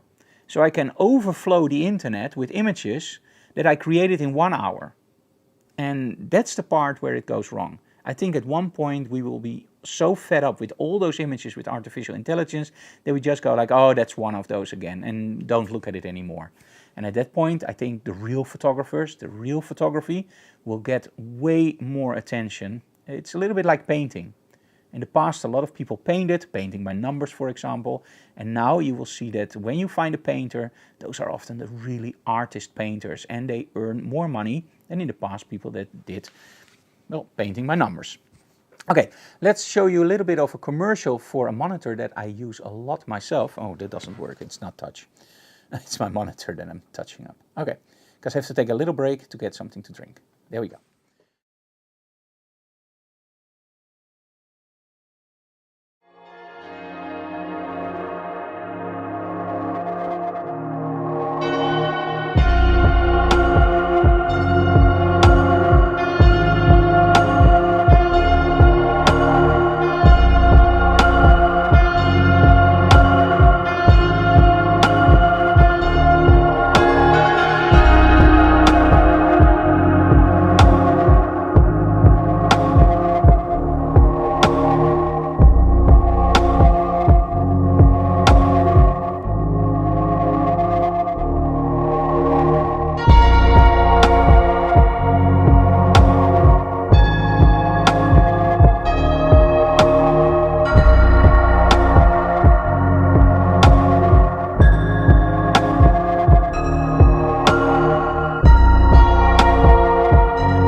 Oh, yeah, by the way, now I feel like Columbo.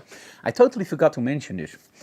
Now, of course, if you want to buy a new BenQ monitor, and you should, I think, email us for a discount code. We have a 10% discount code for European web stores, so make sure you email me for that discount code. We don't give it out online because we don't want the discount code to be everywhere available, but if you want a new BenQ monitor, email me for the discount code. We have a few available. The other thing that I forgot to mention about BenQ, and this is really important, as you all know, Pantone has changed their way of working. Now in the past, Pantone of course is the color, and color for Pantone, for developers and designers, is incredibly important because it's the standard of color. And Pantone in the past was free and just in Photoshop. Nowadays you have to pay for a subscription to use Pantone colors. And this has set a lot of bad blood with people, because if you don't pay for the subscription and you open up images that use Pantone colors, they won't show you those colors, or they will show something that's closest to. I didn't experience it myself yet, but it can cause some problems for designers. When you buy a BenQ monitor, just check online. Most of the more professional BenQ monitors, they give you a 1-year free Pantone subscription. And that, in combination with the 10% discount of our code, means that you have a very, very, very good monitor for a very interesting price. So email us if you want a new monitor. Okay, so I had to go very quickly to change the batteries in our audio because it became a little bit scratchy, Anouk said. So let's continue with that Fresnel look. So what I'm using here on lowest is also the Fresnel. And this is the setting that I really like on the Fresnel. It's a little bit like a soft beauty dish. But look at the shadow of her glasses. It's really hard and sharp. And that's what I love about the Fresnel. It's not that overly sharp that you get with an open reflector or a reflector with a grid. It's soft but hard. It's really hard to explain. It sounds weird. Now you might wonder like, hey, if this is the white setting, why is the light so focused? This is really close to the model. No, it's not. I'm using flags. Now, you don't see flags a lot in modern studios, but you can use anything you want for flags. Just make some foam board, make it black, and place it between your model and your lighting. You have to realize one thing, and that's of course your shadow transfer or edge transfer or shadow fall off, depending on how you want to call it. Now we all know the inverse square law. Light falls off over the distance. Now I have to make a footnote of this. And don't worry, I'm not attacking anybody, but you probably saw the video where inverse square law was explained as light falls off over the distance in halves. I'm so sorry, there were so many comments on that video, like finally it's explained the right way, now I understand it. And guys, don't just look at a video and look at how many views a video have. My videos don't have a lot of views, but for an average YouTuber, it's, I think, okay. But when you look at the other videos, like 200,000 views or 300,000 views, it doesn't say that everything that's being mentioned in that video is correct. I give you two examples. The first one is the inverse square law, light falls off over the distance half. That's absolutely not true. Just listen to how it's called, the inverse square law. So it's not half, it's root, so square, right?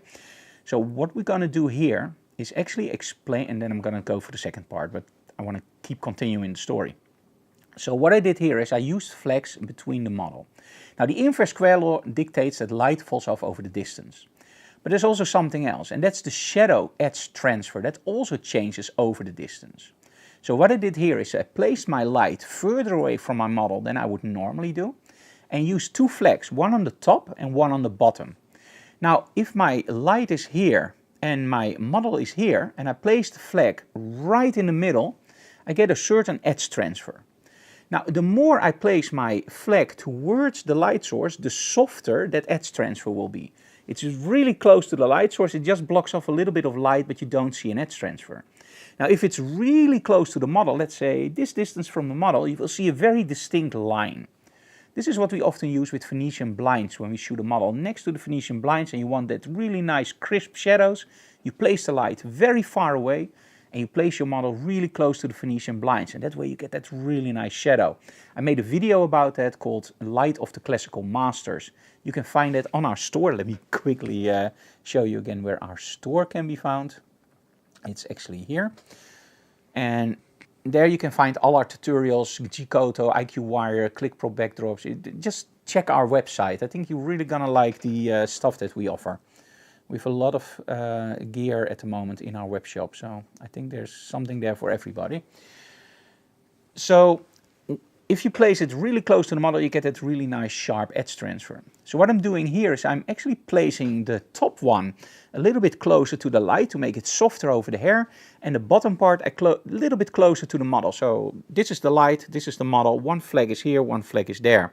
And that way you can literally control as your photographer exactly how your image will look.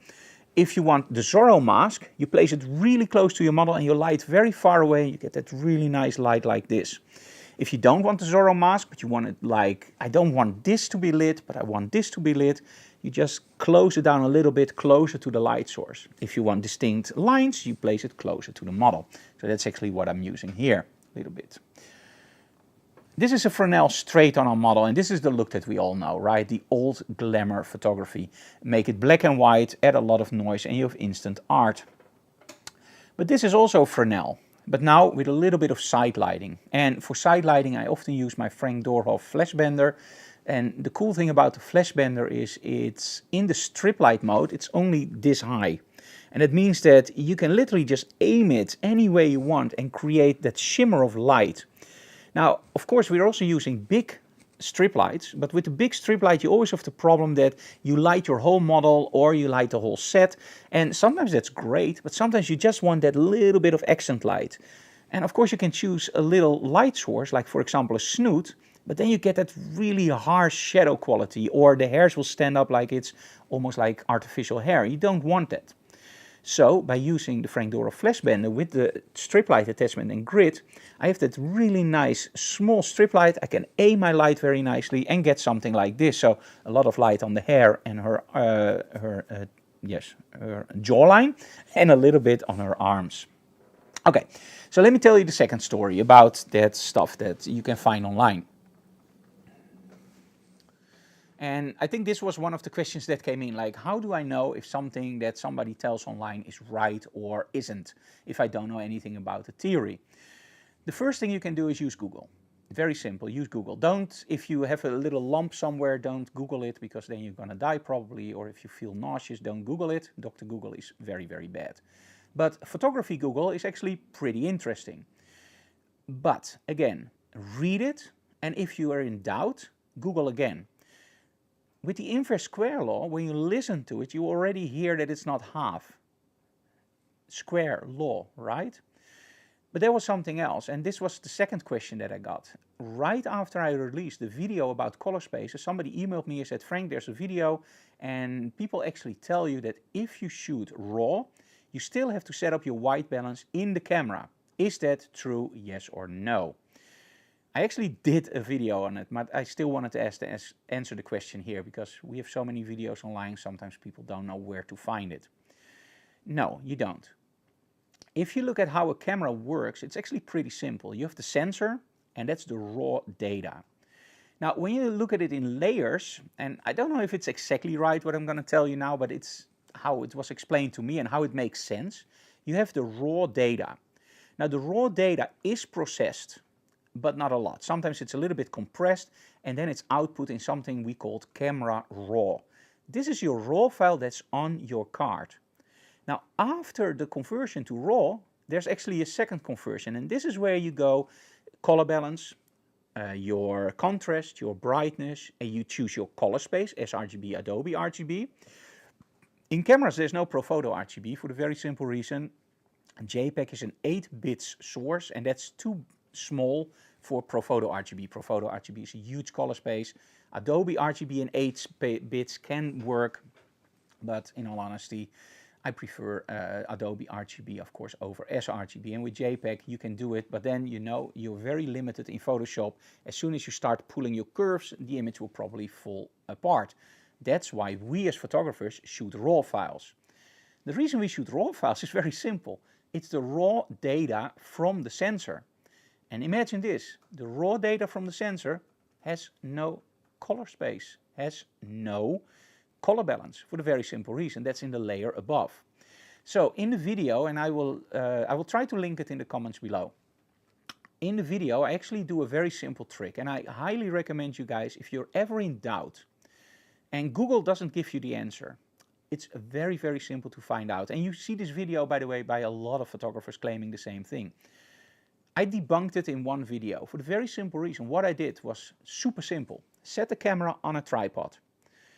Set your camera for RAW and JPEG. Shoot both RAW and JPEG. First set your camera on the lowest color balance you can get, like for example 2000 degrees Kelvin. Then set it on 6500 degrees Kelvin, and then set it on 10,000 degrees Kelvin, or however high your camera goes. Shoot the same color checker, or same white balance card, or whatever you want to use for your reference, but it has to be something that can be neutral. You can use a piece of paper and underexpose it by half a stop, I don't care, as long as it's a neutral gray, or something you can make neutral, so gray. Now you shoot all those 3 images. Now you open up those images in Lightroom. So now you have a JPEG, a RAW, a JPEG, a RAW, a JPEG, and a RAW. The only thing you have to do is get your JPEG, take your color picker and press on the gray spot. It won't correct it, it will look terrible. Now open the one that was shot on 6500 degrees Kelvin. Press, and you will find out that it actually corrects it okay. It's not perfect, but it looks great. Now do the same thing with the one for 10,000 degrees. It won't correct, it looks like crap. Now do the same thing for the RAW files, and you will find out that the lowest one, the middle one, and the high one will all end up in exactly the same way. You can move the sliders exactly the same way, you can use curves the same way. The RAW files is not depending on the color balance setting you use in your camera. In essence, in the studio, I always advise you guys to use auto white balance. For the very simple reason, your images will look terrible on your screen because it will actually look at the modeling light and not at the strobe, and those have different color balances. But in the end, in studio photography, that's why we use the color checker, we only have to balance on one image and then we just sync everything to all the other images and they will all look the same. Now, when you do the same thing on the street, that doesn't work, of course, because on the street the light changes constantly. So why not set it in the studio on flash and outside on auto white balance? That would be perfect, right? Because now every time you shoot, you can see the image in the right color. Makes sense. The only problem is, and I don't know how you guys are, but I'm busy. So when I've done a workshop or a photo shoot in the studio, I will come home, empty my card, start editing, and then somebody calls like, hey, can you take a picture of this? Yeah, sure. I will go and take a picture. How often do you think that I forget to change my auto white balance back to auto white balance? I can't say that I never forget, but in reality, I'm pretty sure that I will forget about 50% of the time.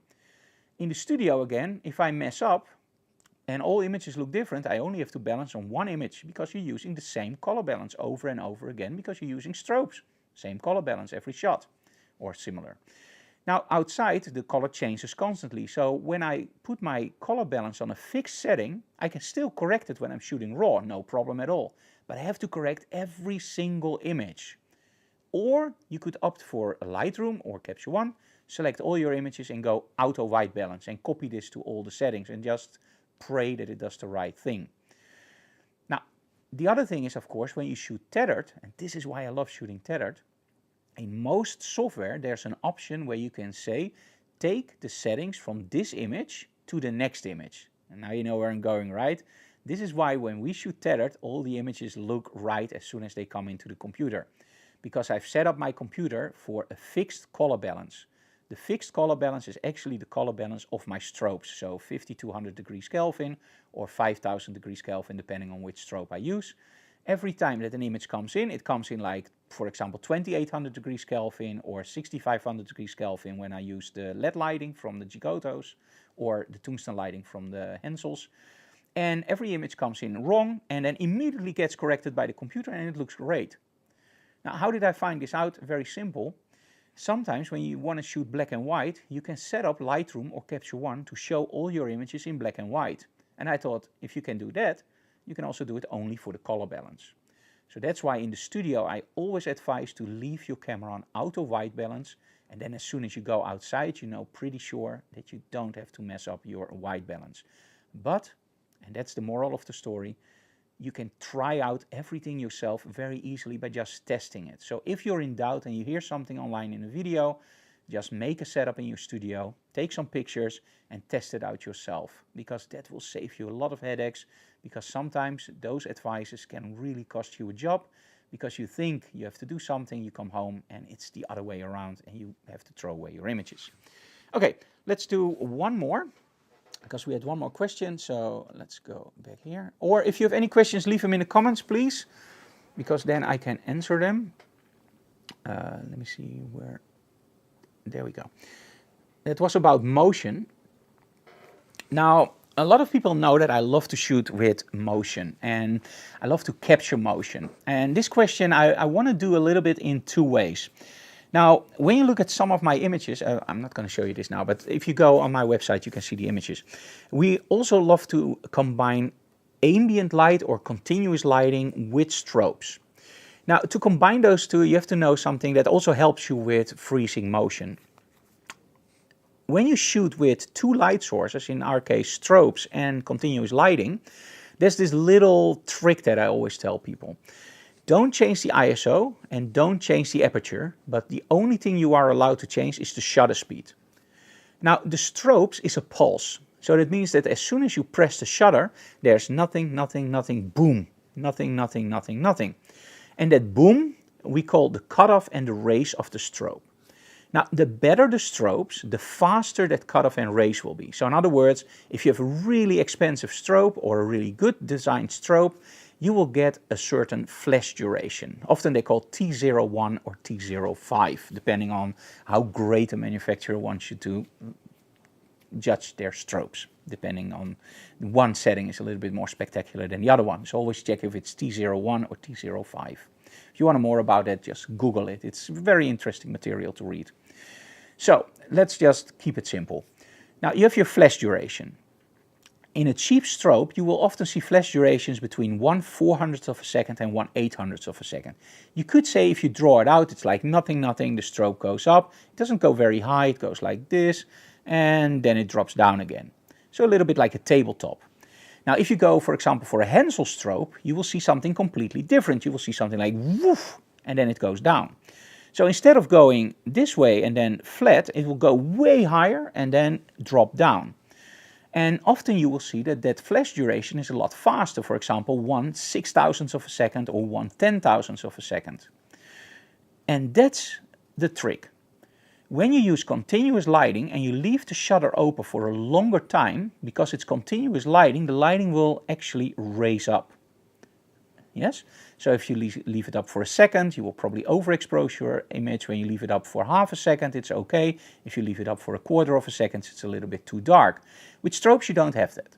You shoot on your X-sync, so that's the maximum shutter speed you can use for your shutter curtain.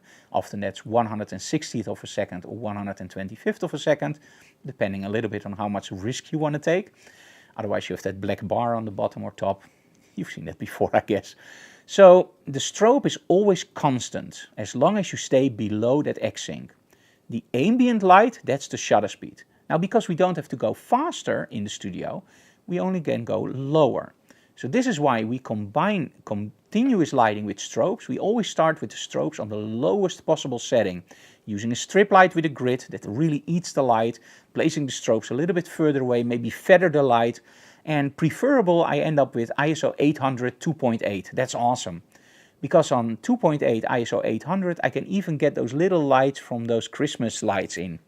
And that looks great. Let me just see if I get an image that shows that very quickly, because I think that gives you a way better explanation. And we did a really nice shot a few months ago in a workshop. Here we go. So this was shot with a strobe on a very low setting, and of course the lights, they are very, very dim, but because we're using a longer shutter speed, we actually get in that ambient light. Okay, so what has this to do with freezing motion? Well, very simple. We now know that when we use continuous lighting, we have to leave the shutter open a long time to get in that ambient light, but the strobe is a pulse. Now when we want to freeze motion, we can't use our shutter speed on, for example, 1/2000th of a second. For the very simple reason, we run into problems with our X-sync. So we have a black bar, and on an 8,000th of a second or 2,000th of a second, the whole image will be dark. Well, Frank, can't you use HSS, high-speed sync? Yes, but don't go there now. Let's just keep it simple. We're not going to use HSS. So when we want to freeze motion, it's very important to mimic a very fast shutter speed. Now, over the years, we found out that when we want to freeze motion for jumps or just flicking the hair around, if you end up at 1/2000th, 1/1500th, that's literally the lowest you can go, but 1/2000th, that's great. Anything higher is even better, but on 1/2000th of a second, you can literally almost see every hair frozen whilst he moves around. And maybe on 1/2000th, a few hairs are a little bit blurry. Let's go to 1/5000th. Everything is razor sharp. Do you want everything razor sharp? Well, that's up to you. I like a little bit of motion in the hairs, but I want the eyes to be razor sharp. So I always end up a little bit around 1/2000th of a second, 1/3000th of a second. So as soon as you know your flash duration, you could say, now I know my shutter speed to freeze motion. So if you're like me, really into freezing motion, and you find out that you can't grasp it, it doesn't work, right? And this is the question that I got. How can I shoot motion in the studio if I can't raise my shutter speed? Now, the thing is, try it out. And then you would have found out that in the studio, even on 1 second, you can freeze motion perfectly, as long as your studio is really dark. And this is the trick. What I always do when I want to start freezing motion is I take my trigger off, I place all my lighting the way that I want it, so I turn my modeling lights up, I take my light meter, and for, of course, a jump, you want something like f11, f16, so you meter the light. And when you use a proper light meter, like the 858 from Psyconic, it also meters the flash duration. So if you look at our YouTube channel, you see that we tested, for example, the Gigotos and the Hensels. The Hensels a few years ago, the Gigotos a few weeks ago, and we tested the flash duration. And the Gigotos actually surprised me because they ended up in the range of 1/6000 to 1/8000 of a second, which is insane for strobes in that price range. Really nice to freeze motion. Now, the thing is, if you have your light meter and you set it up for f16, you take the trigger off, you take a shot and you look very closely to your camera and the final result. It should be pitch black. If you can still see your model, try to lower the ambient light or turn off the modeling lights of your strobes and let somebody with an iPhone or whatever phone, of course, just light your model, lock focus, turn off the phone and then shoot. But in essence, if you're shooting f16, there should be a lot of light disappearing because of that f16. Now, as soon as you know that it's totally dark, now you know that you can shoot on that shutter speed without any problem, because it will be dark, dark, dark. The strobe will come in, freeze the motion, and then it will be dark again. Now, of course, you can experiment with this. You can, for example, say, okay, I want a 2-second exposure. I want everything dark. I shoot my model, and for example, she's turning around very quickly. And I'm going to use continuous lighting, for example, like a Pavo tube, like a really nice bright LED tube, and I start painting in the light. Just let the model turn around, turn around, turn around. At one point she's frozen, and then you just start using continuous lighting to paint in the rest. This is where it starts to get a little bit interesting for creativity. Put your camera on the first shutter curtain, and the strobe will go off immediately at the start of the exposure. So let your model look into the camera. So let's say 1, 2, 3, turn around very violently, boom, she's frozen, and now keep turning around for the continuous lighting. Or you can do a second shutter curtain, and now you can start painting, but now the model has to look at the camera, or sorry, at the strobe at the end of the exposure, and that's way more difficult. And the weird thing is, normally in the studio we set up our cameras for a second shutter curtain. So this is where you actually have to change that a little bit, depending on what you find interesting. Do you want to strobe at the first or at the second curtain? Yeah? Okay, so do all strobes act similar? No, that's the problem. You will see a lot of advertising, including the Gigotos, which gives you insane amounts of flash duration. Like for example, the Gigotos, we tested up to 1/40,000th of a second, which is insane. You can literally freeze a speeding bullet, or Superman, or the Flash. Well, maybe the Flash not, but you can, a speeding bullet, no problem at all. However, that's only on the lowest setting. And I already told you we need f16 to freeze a jump. And on the lowest setting, you're pretty happy if you can get ISO 1600 on maybe 1.8. As soon as you start raising the output of the strobe, you will see that the flash duration takes a nosedive. And that was actually what surprised me about the Gigotos. Now, when we look at Hensel and Ellingham, they are really high-end strobes, they're really well built, and you will find out that they already start on the lowest setting with a very fast shutter speed, but they will actually add up.